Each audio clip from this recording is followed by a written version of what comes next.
अच्छा ठीक है, चलिए। तो हम लोग आज क्लास ज्यादा नहीं है, आज मेरी 15-20 मिनट की क्लास है, ये बहुत छोटा सा टॉपिक आज हम लोग को कवर करना है। तो we'll start with the last topic that is in the third unit, that's rationalization versus scientific management। तो आप जानते हैं मैंने नंबर ऑफ बहुत सारी सिमिलैरिटीज हैं rationalization और scientific management के बीच में। both are the vital parts of the modern industrial organization and both aim at eliminating waste and inefficiency and reducing cost। ठीक है, दोनों का ये बहुत ही इम्पोर्टेंट दोनों एक पार्ट है इंडस्ट्रियल ऑर्गेनाइजेशन का, और जो दोनों का सबसे मेन ऑब्जेक्टिव है वो यही है कि हमेशा वेस्टेज और इनएफिशिएंसी को रिड्यूस करना, कॉस्ट को कम करना और एफिशिएंसी और प्रोडक्टिविटी को इंक्रीज ही करते जाना। ठीक है, नई टेक्नोलॉजीज को ले आना, नए मेथड्स को ले आना, ताकि हम जो भी हमारे रिसोर्सेज हैं जो लिमिटेड क्वांटिटी में है हम उसका बेहतर ढंग से यूटिलाइजेशन कर पाए।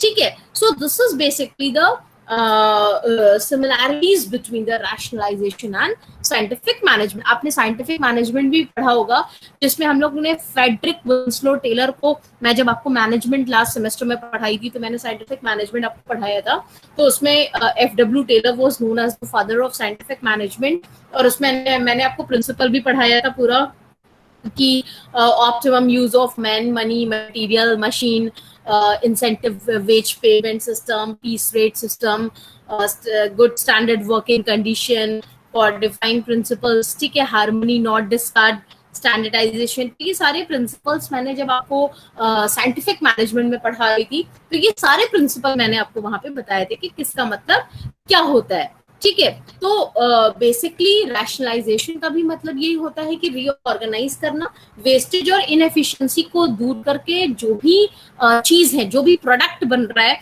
उनको चेंज करके उनकी एफिशिएंसी और प्रोडक्टिविटी को और ज्यादा इंक्रीज करना।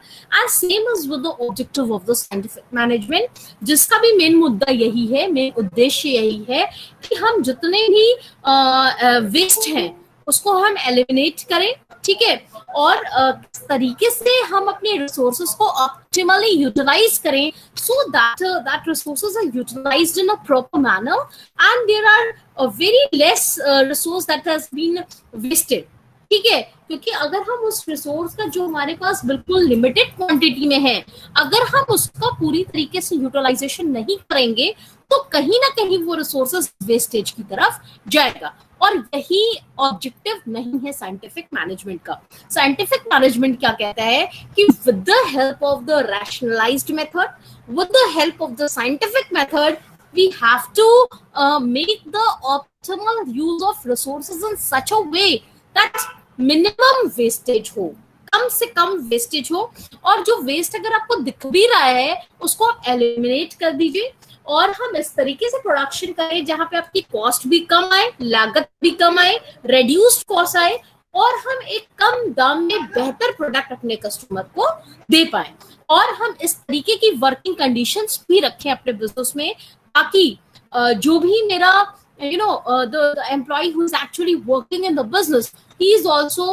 just perfectly set up with a good working conditions, and that also increases his efficiency and productivity for doing more and more expansion and diversification of the business। इस तरीके से यदि आप एम्प्लॉय को अच्छी वर्किंग कंडीशंस देंगे तो वो भी उसकी भी एफिशिएंसी इंक्रीज होगी, और वो चाहेगा कि हम भी किस तरीके से वर्क करें, पूरी एफिशिएंसी लगा दें, ताकि हम ज्यादा से ज्यादा प्रोडक्शन करें और ज्यादा से ज्यादा प्रॉफिट अपने बिजनेस के लिए अर्न करें।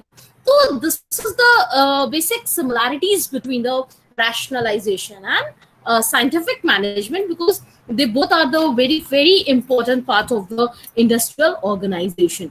ठीक है, तो rationalization and scientific management, they ensure the optimum utilization of material and human resources, and because of these two similarities, many authors do not find any difference between the two, but ऐसा नहीं है, there are कुछ differences हैं जो rationalisation और scientific management के बीच में है। There are differences between rationalisation and scientific management, और जो इन लोग का बेसिक डिफरेंस होता है वो दो है। जैसे मान लीजिए रैशनलाइजेशन और साइंटिफिक मैनेजमेंट की अगर हम डिफरेंस की बात करें तो सबसे पहला डिफरेंस उनका है कि रैशनलाइजेशन जो था वो जर्मनी में डिस्कवर हुआ था with a view to converting the shattered economy into a prosperous one. जब मैं आपको इंट्रोड्यूस कर रही थी रैशनलाइजेशन तो मैंने बताया था ना कि जर्मनी की जो इकोनॉमी थी वो मतलब एकदम ruined हो गई थी, ठीक है, शैटर हो गई थी, बर्बाद हो गई थी। लेकिन जो ये रैशनलाइजेशन जब आया तो इसने पूरा एकदम जर्मनी की इकोनॉमी को मैरिकुलसली पूरा चेंज कर दिया, ठीक है, जिसका बहुत बड़ा हर चीज पर इम्पैक्ट पड़ा। तो कहीं ना कहीं ये रैशनलाइजेशन सबसे पहले जर्मनी में आया था जब जर्मनी की इकोनॉमी पूरी तरह से शैटर्ड हो गई थी, और उस शैटर्ड इकोनॉमी को प्रॉस्परस बनाने के लिए हम रैशनलाइजेशन का डिस्कवरेंस वहां पे किए थे। तो rationalisation was first discovered in Germany with a view to converting the shattered economy into a prosperous one. फिर दूसरा साइंटिफिक मैनेजमेंट कहा था। Scientific management was discovered in the United States with a view to maximizing the efficiency of the plant, ठीक है। और ये कहाँ पे डिस्कवरी इनकी हुई थी? यूनाइटेड स्टेट्स में हुई थी। मैं स्टार्टिंग जब आपको साइंटिफिक मैनेजमेंट पढ़ा रही थी तो आई told you when I was teaching you the management, ठीक है, तो it was discovered in the United states. और इसका सबसे मेन ऑब्जेक्टिव क्या था कि जो प्लांट है उसका हम पूरी तरीके से यूटिलाइजेशन, मैक्सिमम यूटिलाइजेशन करें और उससे हम maximum efficiency of a plant के बारे में बात करें। तो ये सबसे मेन उद्देश्य था साइंटिफिक मैनेजमेंट का। तो one difference that's very clear that rationalization was discovered in Germany with a view to convert the shattered economy into prosperous one, and the scientific management was discovered in the United States with a view to maximizing the efficiency of the plant. So this is the one basic difference between the rationalization and scientific management. दूसरा, आप जानते हैं the scope of rationalization is wide and comprehensive, ठीक है, it includes scientific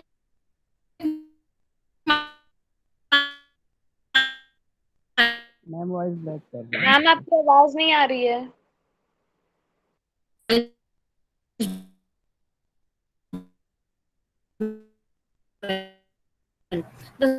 So scope of scientific management is limited. It's a constituent of rationalization.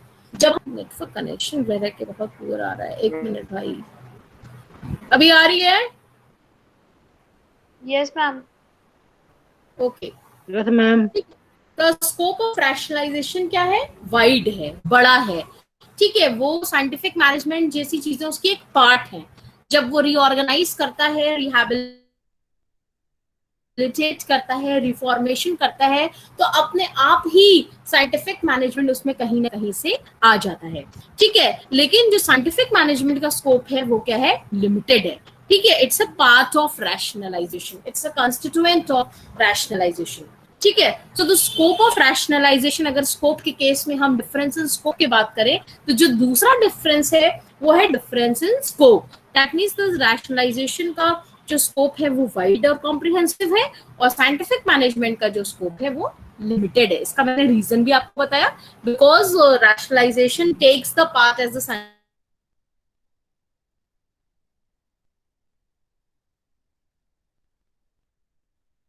Ma'am फिर आपकी आवाज बीच में कट गई।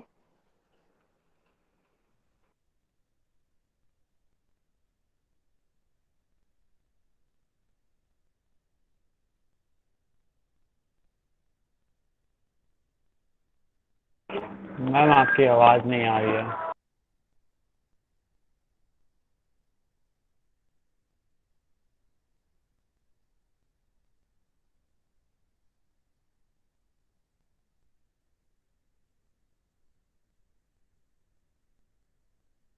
आयुष, हम लोग क्या बोल रहे हैं मैम को भी नहीं सुनाई दे रहा है।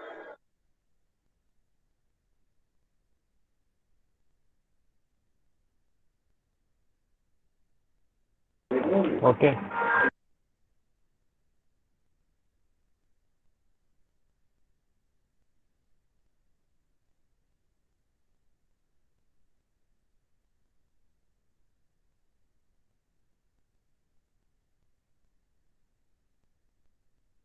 मैम लिफ्ट कर दें क्या?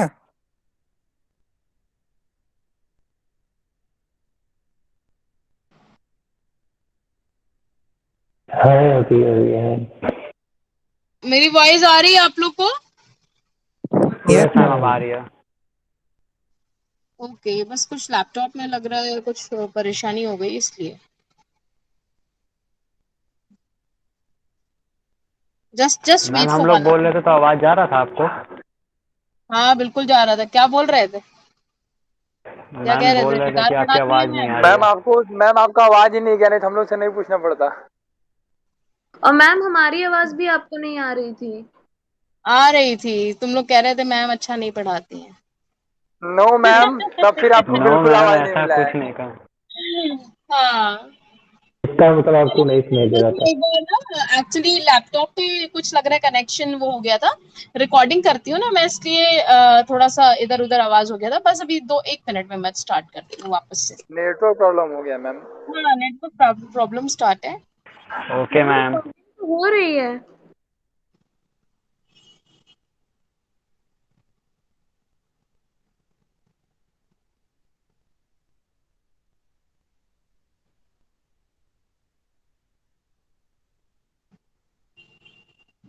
क्या हो रहा है यार, बहुत बड़ा नेटवर्क इशू है भाई।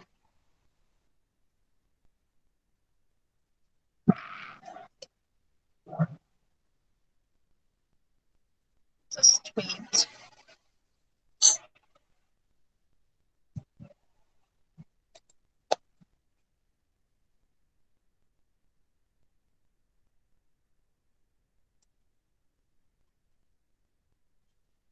अभी आ रहा है?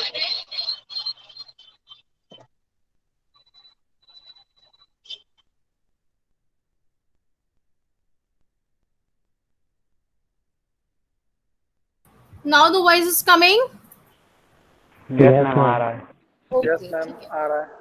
ठीक है, ओके। तो पहला हम लोग डिफरेंस जो बात कर रहे थे रैशनलाइजेशन वर्सेस साइंटिफिक मैनेजमेंट का, वो था कि it was discovered in Germany to just with a view to converting the shattered economy into a prosperous one. फिर scientific management was discovered in United States with a view to maximize the efficiency of the plant. ये मैंने आपको पहला difference बताया था। दूसरा difference I told you कि the scope of rationalization is wide and comprehensive, but the scope of scientific management is limited. क्यों? क्योंकि rationalization already scientific techniques को लेके चलता है और scientific management एक पार्ट होता है rationalization का, इसलिए उसका स्कोप लिमिटेड होता है और rationalization का स्कोप वाइड होता है। तीसरा, rationalization is industry oriented because its scheme is introduced at the whole industry level. और साइंटिफिक मैनेजमेंट क्या है? That's a plant oriented because its principles are applied at individual plant level. ये जो रैशनलाइजेशन है वो पूरी इंडस्ट्री लेवल पे इंट्रोड्यूस है और साइंटिफिक मैनेजमेंट इंडस्ट्री का एक पार्ट है, एक छोटा प्लांट, उसके लेवल पे साइंटिफिक मैनेजमेंट की टेक्निक्स को हम अप्लाई करते हैं। तो हम कहते हैं कि रैशनलाइजेशन इज इंडस्ट्री ओरिएंटेड और जो साइंटिफिक मैनेजमेंट है वो प्लांट ओरिएंटेड है। चौथा, rationalisation covers all the activities of the industry.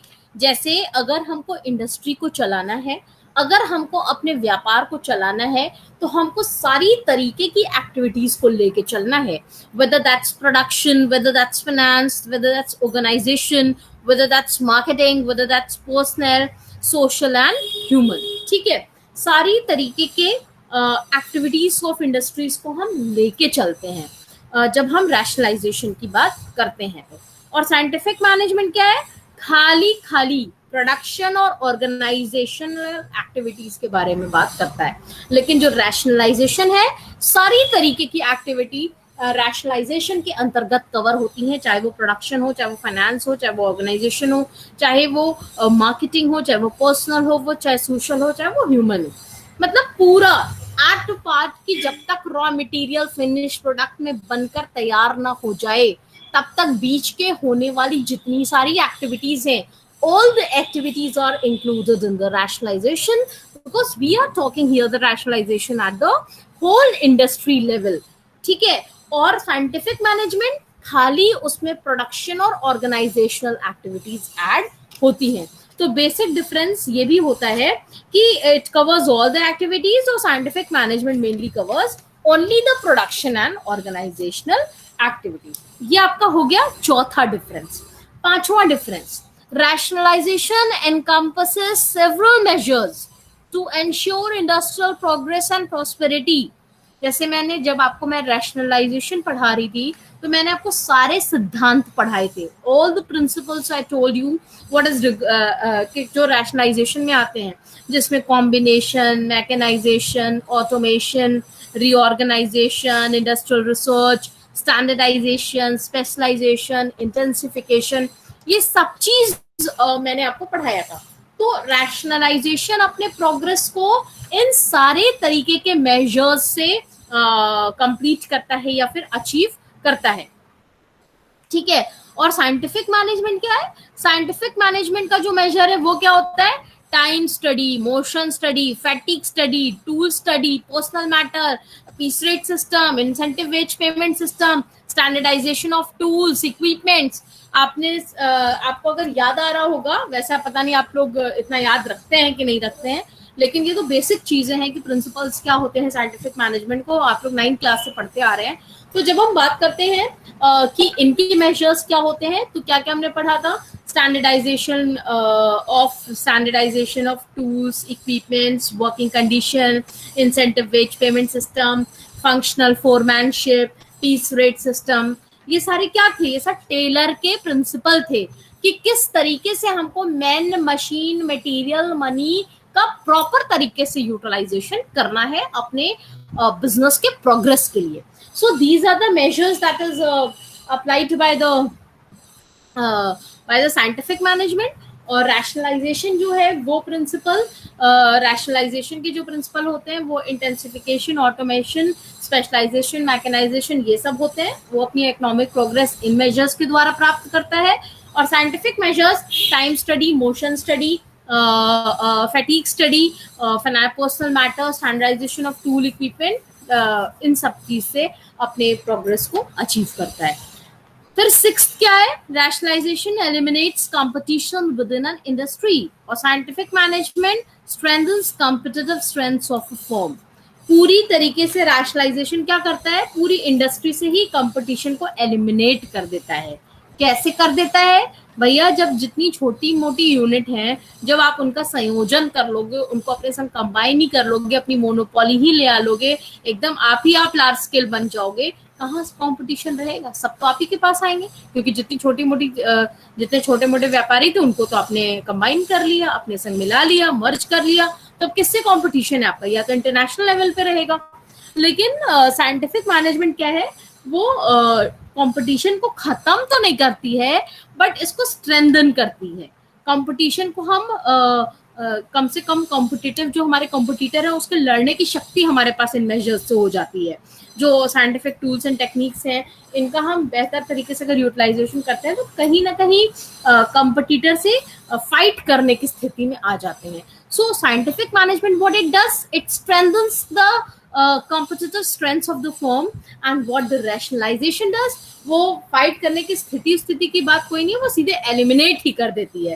Rationalisation पूरी तरीके से कंपटीशन को खत्म ही कर देती है, और साइंटिफिक मैनेजमेंट जो है वो फाइट करने की स्थिति में ले आ देती है। तो ये भी एक बेसिक डिफरेंस दोनों में है कि rationalisation eliminates competition within an industry and scientific management strengthens the competitive strengths of the firm. This is also the very important difference between the rationalization and the scientific management. The rationalization brings equilibrium between the demand and supply, and scientific management increases the production, which may create disequilibrium between the demand and supply. देखिए, rationalization का main उद्देश्य क्या होता है? हमेशा एक equilibrium ले आना, जितनी डिमांड है उतना सप्लाई करना, दैट्स इट।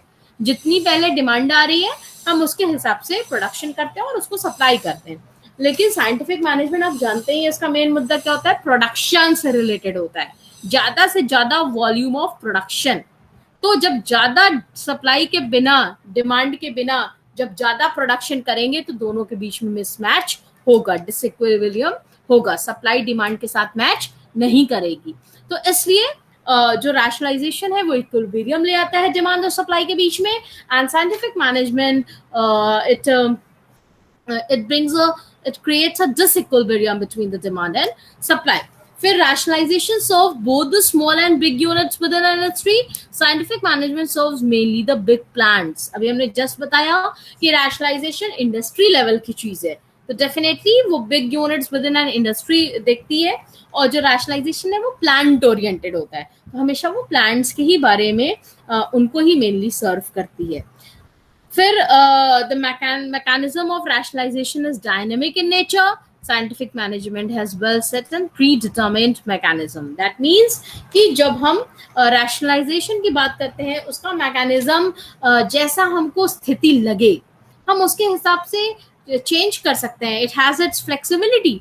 जब चाहे हम प्लान्स पॉलिसीज चेंज कर सकते हैं. अगर हमें लग रहा है यार ये प्लान वर्क नहीं कर रहा है, ये प्लान इस समय वर्क करेगा, आई विल चेंज दैट, तो वो डायनामिक होता है. बट साइंटिफिक मैनेजमेंट में क्या होता है, एकदम well set pre determined plan है, कोई फ्लेक्सिबिलिटी का कोई भी स्कोप ही नहीं है, वहां पे कोई चेंज नहीं होता है. तो that's virtually well set and predetermined plans. फिर rationalisation seeks to eliminate wastage and inefficiency from the whole industry, ये तो मैंने बताया. और जो ये है वो प्लांट से खाली एलिमिनेट और वेस्टेज और इनएफिशिएंसी करता है, एक इंडिविजुअल प्लांट से, पूरी इंडस्ट्री से नहीं, क्योंकि रैशनलाइजेशन इंडस्ट्री लेवल की चीज होती है और साइंटिफिक मैनेजमेंट प्लांट ओरिएंटेड चीजें होती है. But rationalization brings the entire industry under its intelligent direction, management and control, and scientific management brings the individual plant under its direction, management and control. Rationalization जैसे मैं शुरू से ही बताती आपको रह रही हूँ कि टोटली उसका कंसंट्रेशन पूरी इंडस्ट्री लेवल पे है. तो चाहे वो वेस्टेज इंडस्ट्री से एलिमिनेट करे, चाहे वो इंडस्ट्री को प्रोग्रेस करने के लिए क्या क्या मेजर करे, या फिर वो अपने पूरे इंडस्ट्री को अपने डायरेक्शन और कंट्रोल, अपने नियंत्रण के अंदर में, अपने प्रबंधन के अंदर में रखता है. और साइंटिफिक मैनेजमेंट खाली प्लांट तक लिमिटेड है, और प्लांट तक खाली वो मैनेजमेंट और कंट्रोल कर सकता है, इंडस्ट्री तक वो नहीं जा सकता है. तो rationalization brings the entire industry under its direction, control, और scientific management brings individual plant under its management and control. मतलब वो पूरी इंडस्ट्री को ले आता है अपने नियंत्रण में, और ये सिर्फ प्लांट का ही नियंत्रण और प्रबंधन कर पाते हैं. और लास्ट क्या है, rationalization is related to the integration and coordination of all the units within an industry for removing the wastage and inefficiency and making the efficiency in all respects. And scientific management concentrates on the integration and coordination within a plant for removing the wastage and inefficiency. ठीक है, nutshell में अगर हम बात करें तो rationalization क्या है, that's integration and coordination. सारे के सारे जितने छोटे छोटे यूनिट हैं सबके बीच में एक इंटीग्रेशन, एक समन्वय, एक कोऑर्डिनेशन स्थापित करके जितनी भी इंडस्ट्री है पूरी इंडस्ट्री से वेस्टेज और इनएफिशिएंसी को हटा देता है और अपनी इंडस्ट्री को वापस रीऑर्गेनाइज करके एफिशिएंट बना देता है. और साइंटिफिक मैनेजमेंट क्या करता है, वो भी इंटीग्रेट करता है, वो भी कोऑर्डिनेट करता है, वो भी प्लांट्स के बीच में इंटीग्रेशन बनाता है और सारी तरीके के वेस्टेज और इनएफिशिएंसी को रिमूव करता है. तो साइंटिफिक मैनेजमेंट प्लांट्स के बीच में इंटीग्रेशन कोऑर्डिनेशन बनाता है, और रैशनलाइजेशन पूरी इंडस्ट्री के छोटे छोटे यूनिट, सारी पूरी इंडस्ट्री को लेके सबके संग कोऑर्डिनेट करके सारी यूनिट्स के जितने वेस्टेज एंड इनएफिशिएंसी है सबको दूर करके एक इंडस्ट्री को एफिशिएंट वन बनाता है, ताकि एफिशिएंसी अच्छी हो, प्रॉफिटेबिलिटी अच्छी हो और इंडस्ट्री में ज्यादा से ज्यादा प्रॉफिट आए. बट साइंटिफिक मैनेजमेंट सिर्फ प्लांट तक उसका लिमिट रहता है, होल इंडस्ट्री तक उसका लिमिट नहीं रहता है. तो this was all the basic difference between the rationalization versus scientific management. So is the concept clear? What is it? Yes, ma'am. Yes, ma'am. Okay, ठीक है, मैंने अपना वीडियो भी भेजा हुआ है आपको, उसमें और क्लैरिटी आ जाएगी. उसमें मैंने पूरा different in scope, in size, in mechanism सब कुछ करके उसमें एक्सप्लेन किया है. So you go through that will be very helpful for you. And then tomorrow I will taking the class from 12 to 1. So I will be starting with the Weber's theory, कल मैं पढ़ाऊंगी, और फ्लोरे एक summarization दूंगी. और हाँ, आप पहले से पढ़कर आइएगा तभी आपको समझ में आएगा, नहीं तो आप बहुत कंफ्यूज होंगे. आपको मैंने जो वीडियो दिया है या आपके पास अगर बुक है तो एक बार एक स्टडी करके आइएगा क्या है वेबर की थ्योरी. तो मैं आपको समराइज करूंगी तो आपके भी क्वेश्चंस का आंसर आसानी से दूंगी, और मेरे भी क्वेश्चन को आप, क्योंकि वो थ्योरी है जो कि बिल्कुल न्यूमेरिकल पार्ट है, इस तरह से मैं एक्सप्लेन नहीं कर सकता आपको, इसलिए मैंने आपको वीडियो भेजा है और बहुत लोगों को वीडियो में नहीं समझ में आया तो मैं उसको कल समराइज करके आपको बताऊंगी। कल मैं वेबर पढ़ाऊंगी प्लस फ्लोरेंस पढ़ाऊंगी। With this we will be completing with the whole syllabus. Okay, thank you students for joining. Thank you, ma'am. Thank you, ma'am. Thank you, ma'am. Thank you. Thank you, ma'am. Thank you, ma'am.